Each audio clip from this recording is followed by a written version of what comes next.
Welcome back, everybody. I am incredibly excited. What a way to start the week. I get to speak with Crystal Lowe, who I completely have grown to love from Science Seal Delivered, as all of you are. Please welcome Crystal. Thank you. I'm so happy to be here. It's a joy after rapping and shooting and just coming down off that high. It's nice to follow up and answer some questions for postables. It's amazing, and really thank you so much for coming on. Kristen is coming on this Thursday, so I'm really excited. I know your bestie. Yeah. We are I just spent like half a day unpacking all of the stuff she gave me. Kristen has been incredible. I have a young daughter, and Kristen has a young daughter, but she's a little older than mine. And she literally just packs up boxes of things for me to take home. And my daughter is just like stoked. She actually thinks Auntie Boothie is a store. So she keeps saying to me, like, when's all the Auntie Boothie stuff coming? And I'm like, no, Auntie Boothie isn't a store, honey. That's not how that works. She's just giving you that stuff as a nice thing, but it's funny. But I've just spent the last 2 days unpacking boxes of things that she has brought for me. It's amazing. That's amazing. Does she watch SSD? Does she see and Booth Auntie up on the Boothie? screen? Yeah, it's so funny because she just asked me about this the other day. Like, she saw a clip of Norman and I getting married, Norman and Rita getting married, and she was like, "That's just a movie, right?" I was like, "That's just a movie." She's 5, so she gets it. She's like, "And you're not really kissing him, right?" I was like, "Not like I kiss Daddy. That's just a movie kiss." And she's, "Oh, okay, okay." Well, what's Auntie Boothie doing there? Like the Auntie Boothie thing is confusing because she knows Mummy's an actor, but she hasn't figured out that Auntie Boothie is also an actor. So that part's funny for her to watch. Well, it's a store. I guess let's keep with that. So, and Right, then Auntie Boothie, the store. perfect. That's awesome. And what can you tell us about 11? I know that you were allowed to say certain things and not others. What's acceptable to let out? I can tell you, you're going to laugh and you're going to cry, which I know I say at every movie, but this one you're specifically going to cry. I think the wonderful thing that Martha did in this is that she really added in a lot of callbacks to things that you'll remember. There's so many Easter eggs in this one. There's a bajillion Easter eggs. Everything we did felt like an Easter egg. So, when you want that's the wonderful thing about Science Field is you can watch it multiple times, and every time you watch it, you'll find the layer upon layer upon layer of Martha's writing and different meanings underneath it. I can say that this is a lot about what's lost is found, which kind of has an overall arc and theme. Norman and Rita have a beautiful storyline, and conversation about how they're going to start their family and how they want to, if they want to. There's just so many different avenues for starting a family now. There's in vitro, there's adoption, there's fostering, there's just so much. So it's really nice. We really discover what Norman and Rita's kind of outlook on it is in this episode. So Yeah, and immediately I want to know if that has changed because you already tackled that Norman wants adoptions uh, hmm as opposed to having biological children. So I hmm want to know if that has changed, if that's developing. So well, that's I think the best thing about our show is that we're talking about marriage and a married couple now, with Norman and Rita. And Norman and Rita are a different kind of married couple. They've very rarely had relationships outside of this. And as of one married person to, another, that just because you have that idea of what marriage is going to be, when you get in a marriage, things change. You have to learn how to live together and how to adapt to each other. And maybe your perception of what you wanted is not what you wanted. So there's a lot of questions around that. And I think that this episode really talks about that. And it's really great. yeah, and if they ever get into trouble, I know who the counselor is going to be for them. Who? Ramon. Oh, Ramon. Oh, I was going to say, well, I would love Ramon to be the counselor. I don't know about Norman wanting Ramon to be the Norman would not counselor. be able to. But I love Ramon being the counselor he could be everything, quite frankly. I mean, I think, Ramon's character does appear in this movie as well. Yes, You know. Yes, and he's just so brilliant. Ramon is like one of my favorite characters, period. Uh, and Martha's made him such this funny, he does everything and everything he does makes sense, right? Like even if he's a bullfighter and then a restaurant owner, his explanation for it always seems sort of logical. And that's what's so hilarious about him, I think. As an actor, I think Ramon is a dream role. You start out in one, as a guest star, and then you just don't leave because Yeah. you keep on finding storylines. It is something that I pray for, and I definitely will invite him on the show, and I want to talk to him about it. So Yeah, I it's will say, I mean, Zach Santiago is just, he's hilarious. There is no other Zach, and what he brings to the show is, we're all so excited when Zach steps on set. We're like, he's here, and it's wonderful what he does. He's so colorful and so funny, and he really embraces every turn that's given to him. He's like, okay, let's try this now, and I think it's great. yeah, it's I have so many questions for him, but we'll move on with the questions for him. Before we do, I wanted to surprise you with a little something. So as I started watching Signed, Sealed, Delivered, now everybody in my family is hooked. My wife is ecstatic that I'm talking to you right now, and she's Aw, got excited by yay. pretty much any interviews that I do. So you're in very rare company. Aw. And I thought, well, I need to do something for Crystal. I need to do something that's Rita related, but that ties into Crystal. And I am all about patterns. So as soon as I looked at your last name, a pattern immediately showed up. So here is your last name. That's so cool. There is an owl in your last name. I couldn't That is ignore it. So, so cool. yeah. I did So not know what to expect. That's amazing. yeah. So there you go. I will send this to you wherever you want it to be sent. Now, Great. this is my cup. I'll send you your cup. That's amazing. I love that. Thank you. What a great surprise. That's so cool. Thank you. It's again, I don't do this for. I don't think I've actually ever done this for a guest.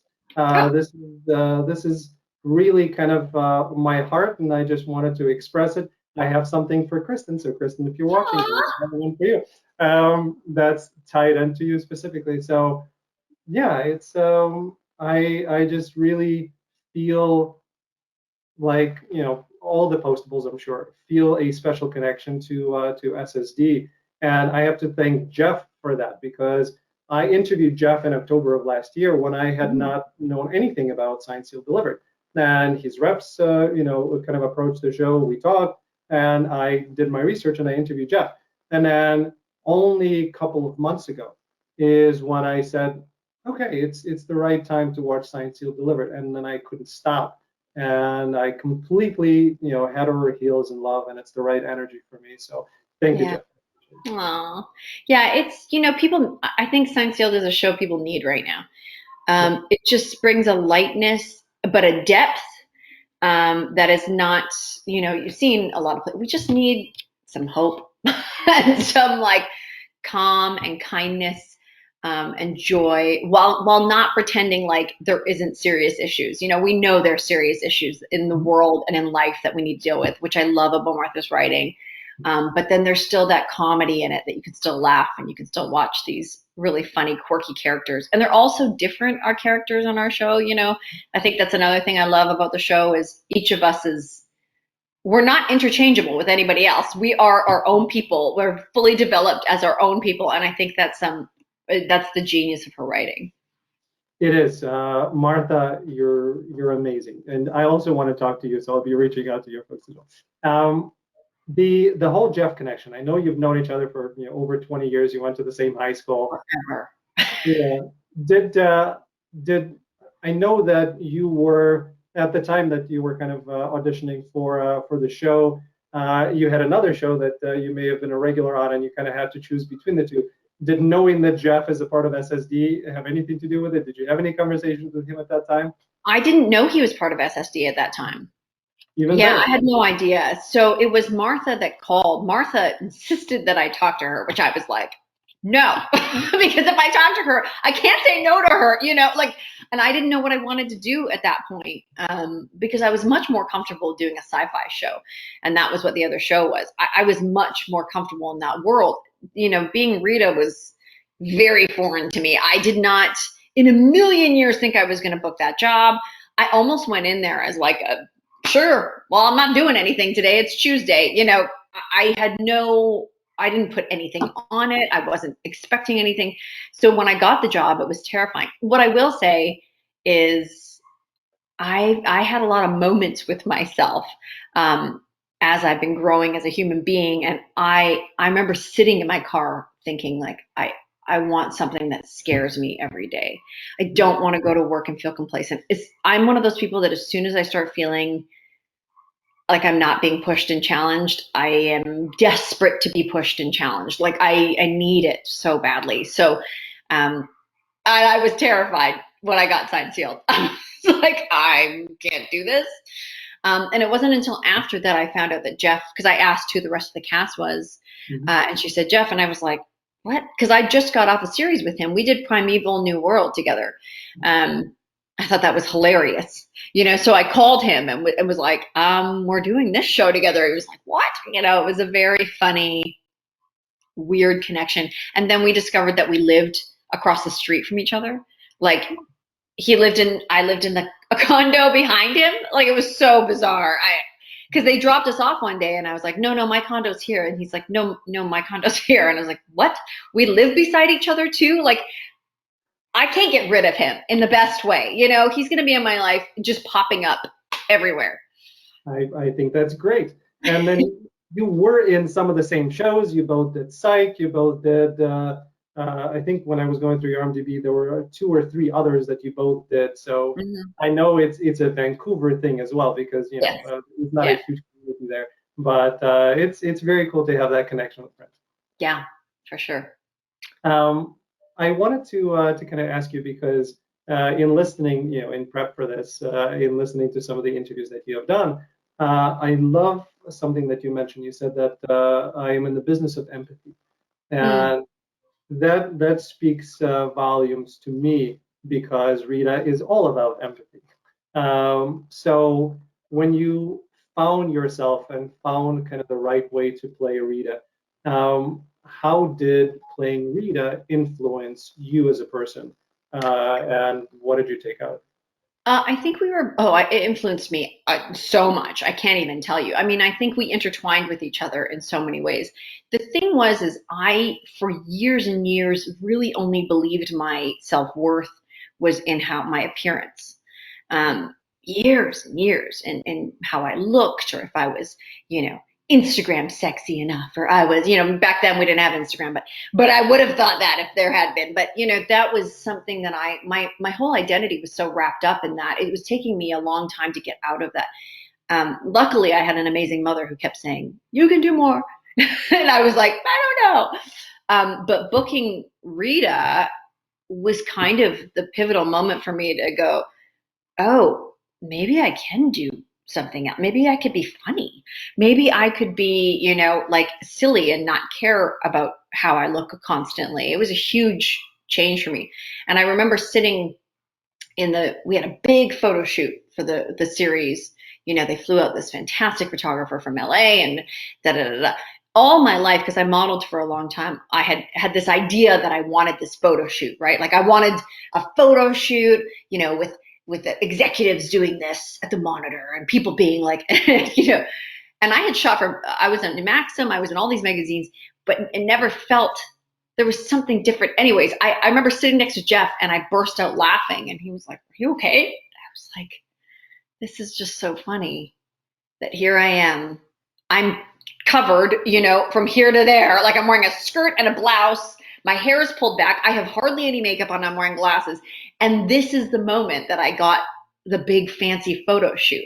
Like this is the moment when I got to just be me. I got to not care so much about my aesthetics, and I cared more about just being like so silly and ridiculous and funny and quirky. And so she influenced me that way so much. She made me really feel like I was just worth more than one thing. And that's the gift Rita has given to me and continues to give to me. And I am an extremely empathetic person, and so that's intertwined into Rita's character. Her and I we got each other that way. It was just a really nice marriage that I could bring into. The word for Rita for me was innocence. Like once I saw the pilot, because I didn't know what I was doing with Rita. Once I saw the pilot, I was like, oh, it's innocence. She's so innocent and kind. She just doesn't expect anybody to do anything bad to her. And the innocence is good, it's not a bad thing. It was a beautiful thing. And so Martha and I really sat together and nurtured that, because Martha had the same idea for her to be like that. Once we shot the pilot, we both came together and had that meeting, and we made it work. No, it's perfectly said. Yeah. I did read that Martha mentioned to you off the bat that your audition kind of showed her that even though that's not what she had in mind, she liked what you brought to it. So what did she originally have in mind for Rita? Do you know? I wish I had the breakdown still. I'm gonna have to find it one day because I've never looked for it. But I mean, when I got the breakdown, I sent it back. Oh, I'm sorry, my phone's on. No worries. I said, I think you sent me the wrong audition, and they were like, no, they want to see you. And I was like, why? Like this is so weird. And then I actually had put it on tape and sent it into casting. And when I sent it in, my husband watched it and said, are you going to do it like that? And I was like, I don't know how else to do it. I don't know how to play these characters. I think she had in mind somebody that did not, it was just written that they didn't look like me.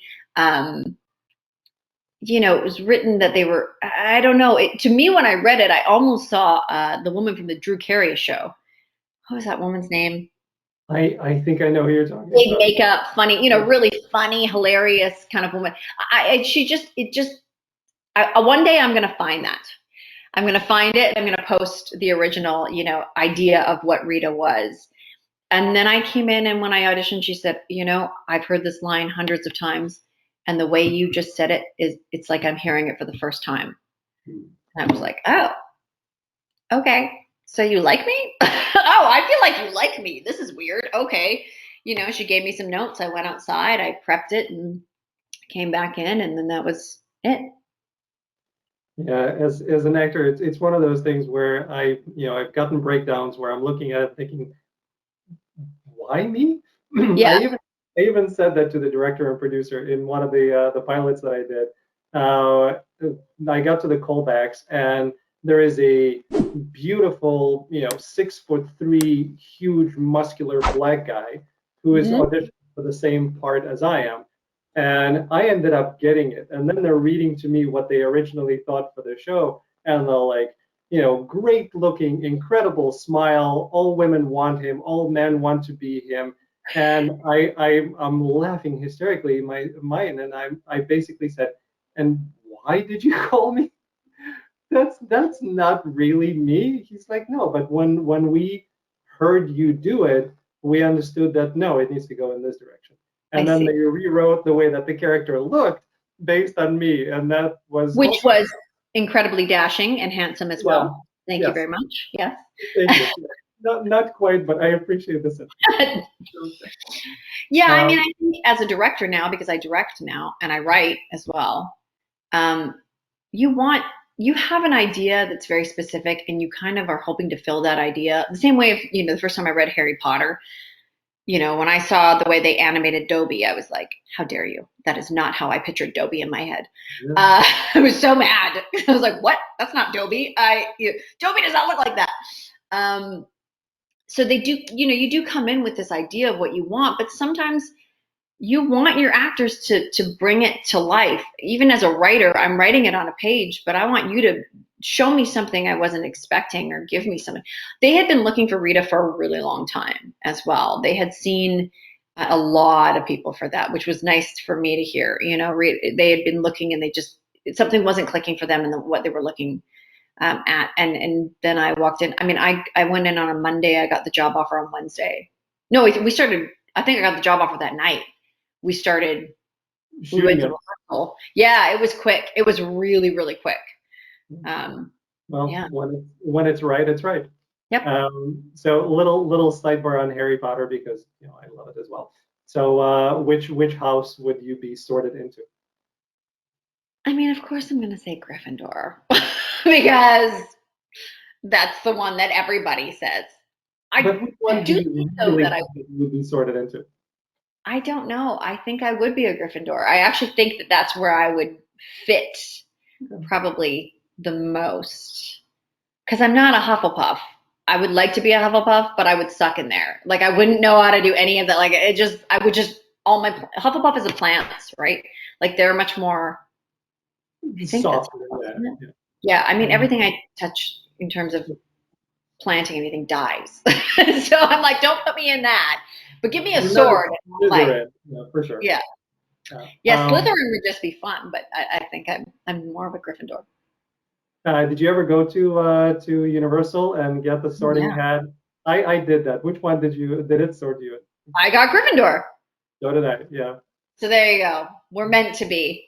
I think so. And actually, here's this, right? So I don't know if you can see this well. I Oh, actually have a scar. So when I started reading Harry Potter, I immediately went, well, I know what that feels like because I've had the scar since I was a baby. wow, Um, that's so cool.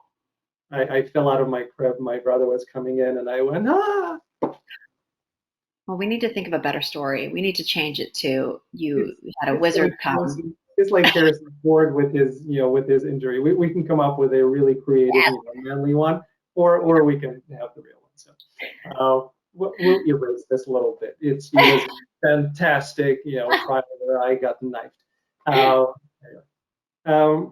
In terms of some of the questions that our lovely postables have been wanting to know, Rita gets to wear lots of glasses. Do you have Mhm. any input on which glasses you get to wear? I do. I love my regular glasses, the ones that I've had through the whole show. I actually tried to take them for in the last film, but we didn't know if we were coming back.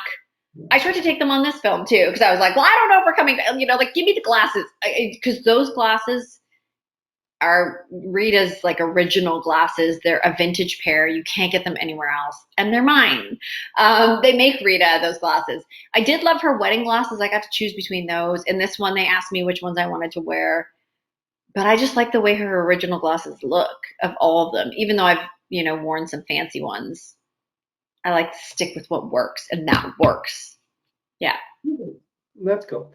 And then in terms of again, this is Facebook. I don't know if you can see that. So this is the our wonderful Facebook group. The favorite part of playing Rita, right? And we talked about how you relate to her and how she has changed your life. But what is your favorite part of playing Rita? When now it's 2 years, and before it was a 2-year break as well. When you get back and you actually get into her shoes, what's your favorite thing about playing Whenever she gets to run. my son is coming home, so my Oh, dog is nice. when she gets to run. Yeah, Rita has a really funny run. You'll see it in the episode where we're spying on Oliver. It's part of the series. It started there. We were spying on Oliver because he's taking ballroom dancing lessons, but we think maybe he's with some other girl, right? And that run happened there.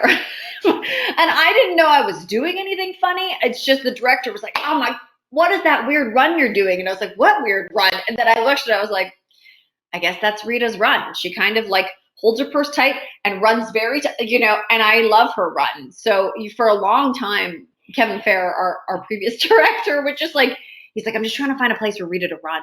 Can we just find a place? And I was like, great, find it. Because it was just such a funny, fun thing to do. The other thing I love, you don't see it as much in this film, but in the other films is, you find out all these really funny things about Rita. Like she plays poker well. That she's packing sometimes, like she can handle a gun. I mean, those are just things that you were just like, what? Those things about Rita to me are hilarious. I love playing that because she's so sweet and so kind and so innocent. But then once in a while, she's like, "I'll kill you in poker. You will lose this match." Those are my favorite things to do when I'm doing Rita. That's very sweet. Mary Beth is actually asking a really interesting. So Hi, Mary Beth. I love you. She's one of my peeps. I'm a fan of Mary Beth. Yeah. She's asking if the cast is eager for the renewal of more SSD films, given that the new CEO is calling for films that tell stories that are more diverse, inclusive, authentic, complex, and how well SSD fits that formula. What other things that could be explored? So, is the cast looking forward to doing more SSD? I don't know if you're Yes. allowed to do anything. Okay. If that's the case, I really do. I think I agree with Mary Beth, and I've seen that the new CEO has kind of put this out of what they're doing, and I've even seen a lot of the scripts now. They're different. They're deepening, which is great. But Seinfeld was already doing that, which was wonderful. So we're already a fit, and I think Martha is the person to write. If you were looking for depth. Um, and you're giving her free reign for inclusion, my goodness, like you'll see everything. And she'll tackle it in just the most beautiful ways. That's what's great about the way she writes. I think all of us would be eager to come back. There's none of us that are like, see you later, I'm done. We love making the show. We would be happy to continue making the show. I think we got this last one because of the fans. Our fans are, I mean, man, I have never seen people that, they just step up. I mean, they're like literally handwriting letters. Like it's amazing. And I hope that after the ratings come out for this, and I hope we can garner enough ratings, and just that our new CEO can watch the film and see what it brings to the table, that we get many more. I don't think our stories are finished by any means. No. So I think there's so much more to tackle that Martha would be really good at dealing with, especially in a time where the world feels like it's falling apart. This is the time for a show like Science Field to shine. So I hope we continue. Yeah, listen, it's my kind of peaceful way of easing back into myself Mm-hmm. because over the last number of years, this world has been in chaos. And Yes. when I turn on Hallmark, and I'm a huge Hallmark fan, as an actor, it's one of the four things I told my agent: get me into a Hallmark movie. It's my energy. This is where I want to live. Yeah. But it's being able to put everything kind of aside and just Mm-hmm. breathe and Yes. remember what love and life and peace and acceptance, all of that, and that's Science Field delivered to me.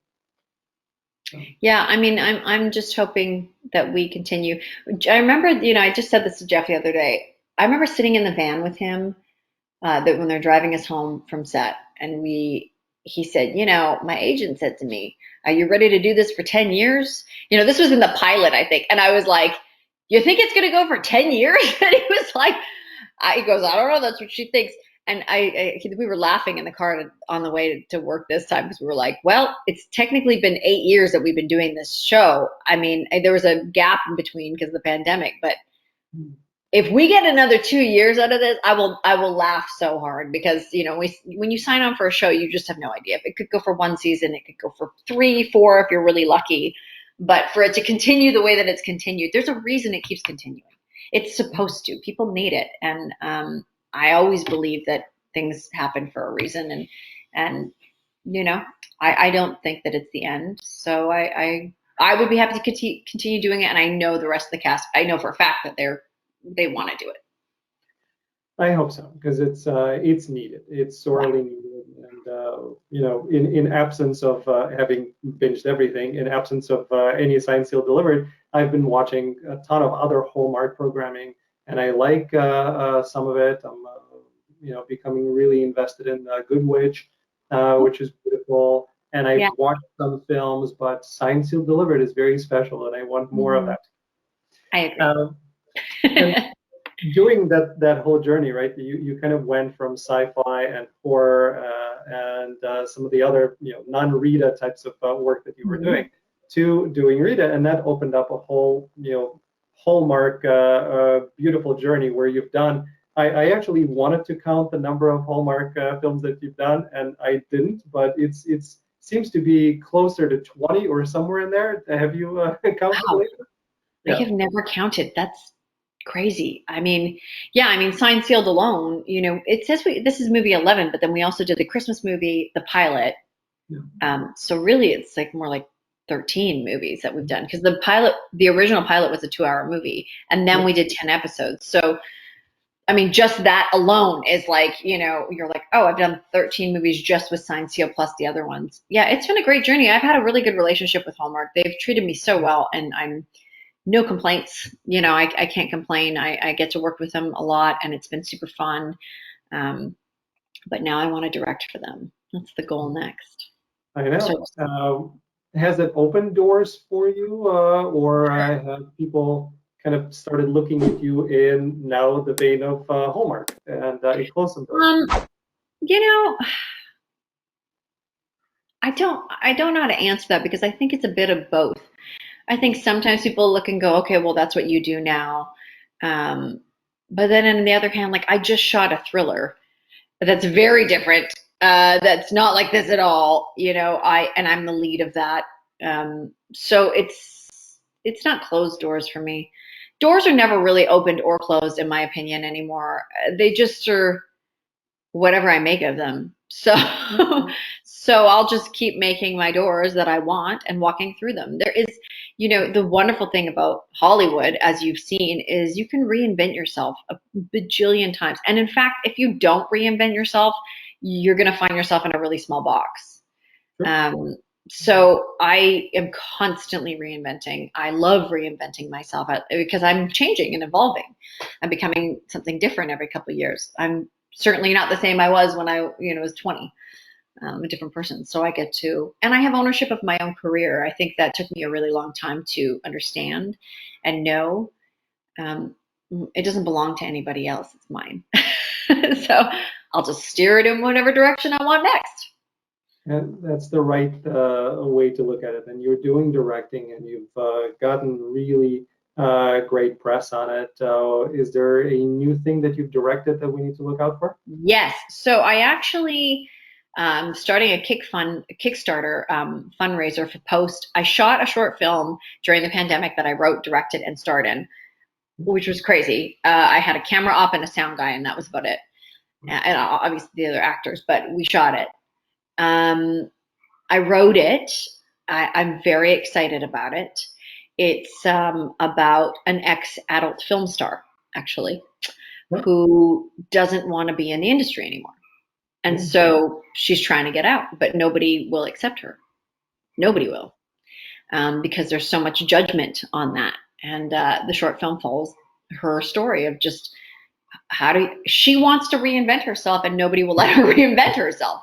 So it really just follows her journey during that. And I wrote that piece, and it was written because of what I kind of went through. Obviously, I was never in that industry, but I understood devaluing myself, or in terms of, I thought I was only one thing. And I don't mean devalue being in that industry, because I don't judge people in that industry, but I really thought I was only worth one thing for many, many years. And it took me a long time to say, no, I am the narrator of my own story. Nobody else gets to narrate my story. And so this is really about her journey and discovering who she is. So that will be coming up next. Okay. Please, whenever you put that Kickstarter, please let me know. I will push it on our social media. I definitely want to see that film. I will. Because again, I got, even though with many actors, right, we know that we see them in many things and we just don't realize it later. So I've seen you in other things, but I know you as Rita. And when I started doing research, I said, oh, okay, there's a whole other chapter that is very unlike Rita. Yes. So, and it actually, I have a question that I wanted to ask you. How did that, or did Hallmark look at all of that and say, ooh, do we want her playing a person who's very wholesome and innocent? Because it kind of goes against type of some of the things that you played before. Yeah, I was very surprised that it didn't affect their decision. It didn't affect Martha's decision either. I mean, that's the thing about Martha. Martha is all accepting and understanding, and so so encouraging when it comes to a woman taking back her story and deciding her narrative. And that for me was wonderful to work with somebody like that who was like, what do you want to do? Because nobody else defines you. Nobody gets that right to do that. You just get to do it to yourself. And that's what I really want to encourage young women. For me, I teach acting and I coach, and it's probably one of my favorite things to do is to talk to women about, yes, their beauty is great, and most of them already have that because they're 20. But what else do they have? And nurture both sides of it. I never want to push that away. I still work out. I love to wear fake eyelashes. I always want to look good too. So that's not gone. I still like that, but I also want to really nurture that women can be so much more than what society tells us our value is. And we get that a lot. We get told that we are only allowed to be a mom, or we are only allowed to be a sexy hot girl, or you can only be the funny sidekick, or you can only be that. You could never possibly be all of those things, and that's not true at all. And I really want to encourage young women to figure out who they are.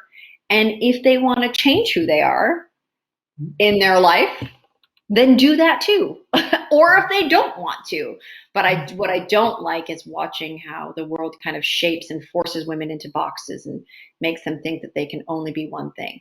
And I just don't agree with that. And that was wonderful about Martha. She didn't either. And neither did Hallmark. They were like, okay, what do you want to do next? Let's just do this. So that was really wonderful. I think that was a great thing that they did. It's beautiful. And then in terms of the society and growing up a mixed race, how did that shape you as a person, and what you had to go through with probably a lack of acceptance in many parts of the Yes. That was really, I was talking to Kristen about this recently because I took my name back. About 2-3 years ago, I had made a decision that I was going to, my real name is Yen K. Crystal Lowe. That's what's on my passport. That's my full name. Yeah. And I had such a hard time with whether or not I could use my real name. And then I thought, why am I having such a hard time with whether or not I can use my real name? That's bizarre. It's my name, because for years and years I was told, and it was true, don't tell people you're half Asian. Because if they know that, I lost jobs because I was half Asian. I was up for a role for a lead in a film to play an Italian woman's daughter, which I could have played, at that time. And then the director said, oh, why did you write your last name L-O, not L-O-W-E? Because L-O is actually the real spelling of my Chinese name. And I said, oh, well, I'm actually, I'm half Chinese. I didn't know you could lie at that point. Plus I didn't want to. I was 15. And he was like, oh, you know what? Now that you say that, I can see it. So it's probably not going to work. And I got reprimanded and called, not reprimanded, but called and said, listen, don't do that anymore because you're going to lose roles. We have to make you look as white as possible, mainly because I started so young. When you're 15, there was no families that weren't white. Every family on TV was white. So I was auditioning to play people's daughters or their sisters, and they couldn't see me as that. So I really had to change who I was, and I felt awful about it. But I just thought that's what I was supposed to do because it's what I was told I was supposed to do. And then I felt weird about taking my name back. And I thought, why am I feeling weird about taking my name back? This doesn't make any sense. You don't get to tell me what my name is. That is what my name is. It was given to me at birth. And I'm proud of it, really, really proud of it, Years later, it was easier for me because I didn't have to fit into families as much to just openly say I'm half Chinese and I'm half Scottish. Mm-hmm. I'm very proud of both sides of those. I speak Cantonese. I grew up in Hong Kong for a couple of years, so I'm very close to my Chinese family. But it was weird. And, I even would do things like make fun of my name, right? So I would make fun of my name first so that other people couldn't make fun of my name. When you're growing up, I grew up in Maple Ridge, is a predominantly white, place to grow up. And so I would just, if I thought anyone was going to see my name on a card or my, I would make a crack at it so that somebody else couldn't make a crack at it first. And that's sad because I shouldn't have had to do that. Nobody should have to do that. You should just say, I'm so proud of my name. And we should be like, cool, that's great. And then that's it. And then move on with our lives. And I see that now. It's becoming more inclusive in that world, and that is the world we live in. So great. Let's keep moving forward. Yeah, it's a slow process. So, I grew up with a Jewish last name. And the Americanized version of it sounds Scandinavian. So when people really kind of very gingerly approach, is that Scandinavian? No, it's Jewish. Oh, Right. Yeah. yeah. And yes, I think that has been a very interesting journey, especially as an adult now, being really proud and telling my daughter to be proud of who she is. She's a whole mix of a bunch of different things, which is what it is going to be. That is what is already, and it's wonderful being from two mixed cultures. I grew up with people that at funerals, the Scots sing to grieve and they sing to celebrate. The Scottish culture is so rich and fun and redheaded and fiery, and then I have the Chinese side, which is so different. Like it's proud and it's strong and I'm so grateful I got to live in two worlds, because I think part of the reason I really understand acceptance of everything is because I grew up in two very different worlds. So, and that's normal. It wasn't a thing. I was just I'm just a person, and this is how I grew up. It's important, and that's what forms you as a person, and in my opinion, makes you a fuller, better person. Mm-hmm. In terms of Signed, Sealed, Delivered, again, I'm a 46-year-old man. I am very in touch with with my emotional side, Yeah. partially because I'm an actor and that's what I do, but that's just Yeah. who I am. But Signed, Sealed, Delivered, I'm not sure if there hasn't been any episode that I did not cry in, which I love. I appreciate. It's a wonderful release, and I actually feel great after it. So I'm totally fine with it. Question for you is, Mhm. I don't know if you watch SSD as a fan, and if outside kind of being on set, if you watch it, which ones do you start crying at? Oh, all of them. But we cry at the read through. Like everybody has cried at the read through. There is not one single cast member, none, not Gregory Harrison, not Zach, Joe Morrison, even people that are, kind of like recurring people. Everybody has cried at every read through. So it's it's Martha. She like pulls your heartstrings like this and then just plays it. And you're like, okay. But it's cathartic and you need to go for that ride. Yeah. I sometimes I'm like, I need this. I need to just cry and then I need to laugh and it feels good. And my heart needed those strings to be played. So play them, please. It's beautiful. Any when you're acting, right, and there are many takes that need to get done, and those takes where the heartstrings are being played, Mm-hmm. uh, do you have to be careful as, okay, I can go fully out on this one because I'm not sure if I'm going to have enough tears left for the other ones? Yeah, sometimes that happens. I always advise actors, like, we're wide, right? So when you're in a wide shot, that means, like, for people that don't know, you can see my whole body. You really can't see my face, or you can see a lot of my body and very little of my. So I'm going to sob during this take. I might have been cried out by the time you get to the close up. So yeah, there's definitely strategy in terms of that, but sometimes you can't help yourself. I mean, when Jeff is proposing to you, how do you not cry? I'm just going to cry in every take. Yeah. Or when Jeff kisses me for the first time because Shane's leaving, I just cried. I just kept crying. I didn't try to stop. I was like, that's fine. I have enough for this. There's a lot going on. That's beautiful.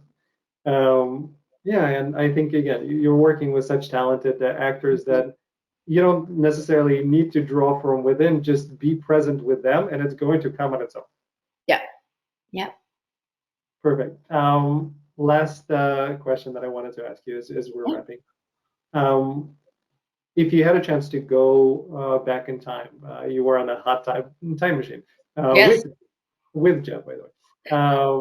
If you had a chance to go and talk to a young Crystal and give her one piece of advice, whether it be acting or life advice, what would that be? Oh, it would definitely be life advice. Mhm. It would be to tell myself that you're enough. Mhm. You are you as you are, all of you is enough. And that sometimes the world is going to tell you you're not and you are. So let's skip past that journey. Let's just know that you are. You got all of it inside you. There is nothing, and you specifically, who I was as a child. I'm so fortunate because I had a mother who did that. So even during all the self doubt and trauma that I went through and what we all go through, just being a human being and dealing with that, uh, I had a really strong voice in the very back of my head telling me, you can do whatever you want. You've got this. You'll get through this.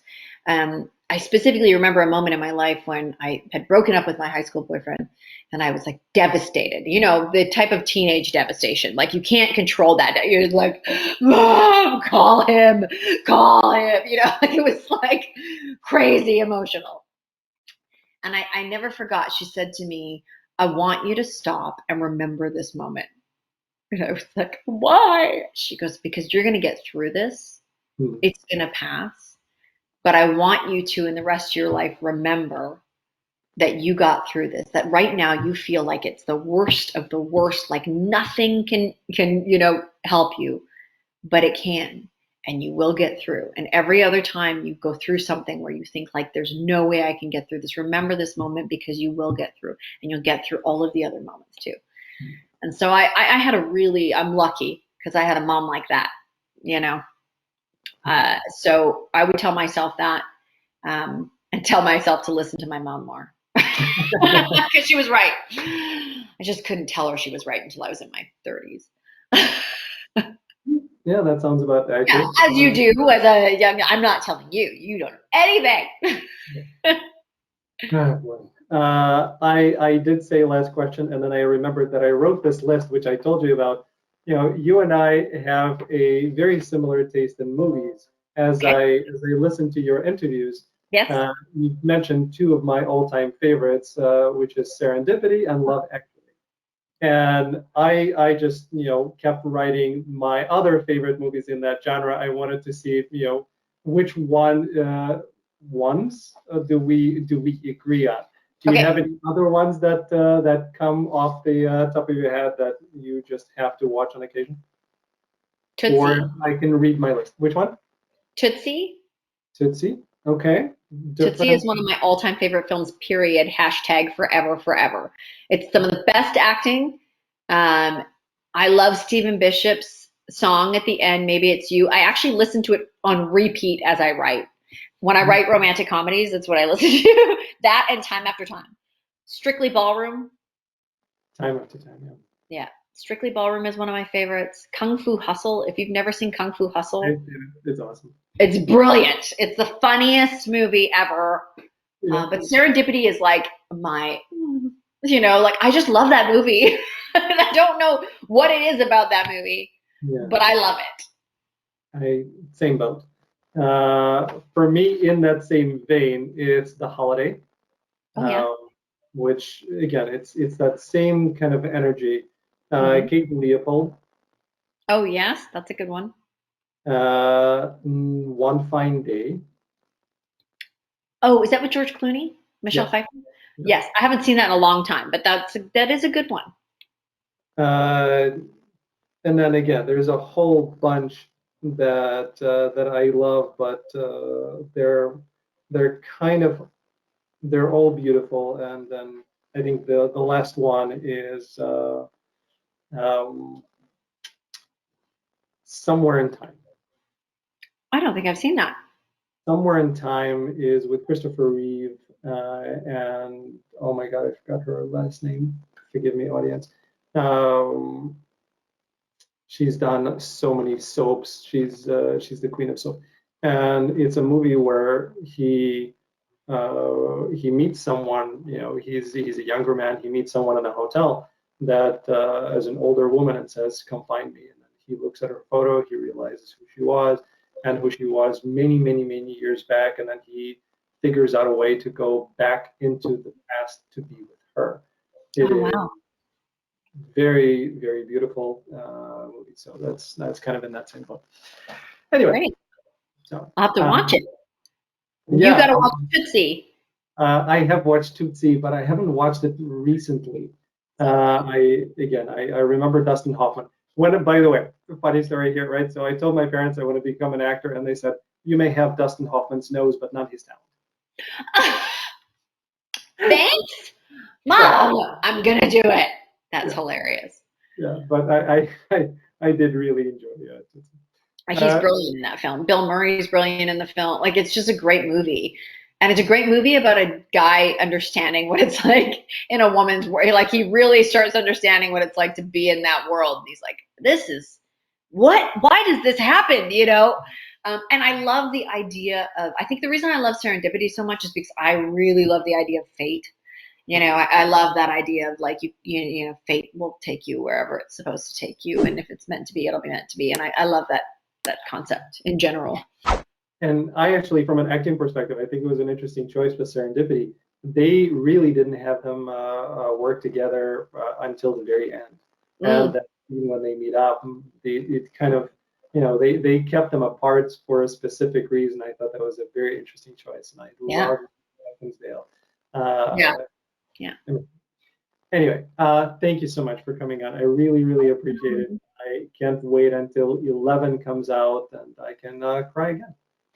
Please tell my postables who are watching this. I cannot have enough gratitude for them. Like I say it, I know I say it a lot, but it's because I can't express it into words. The postables who have followed us and supported us and been there with us are people that I'm just so grateful to have. You know, really, like the gratitude is huge. I do not know how to explain how lucky I am to do what I do, and I do it. I get to do it because of them. So that has never lost on me, and I will never take it for granted.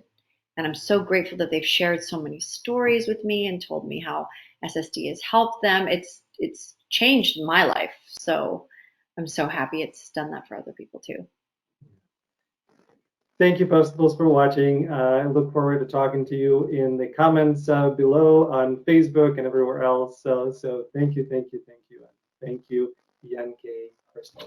Thank you.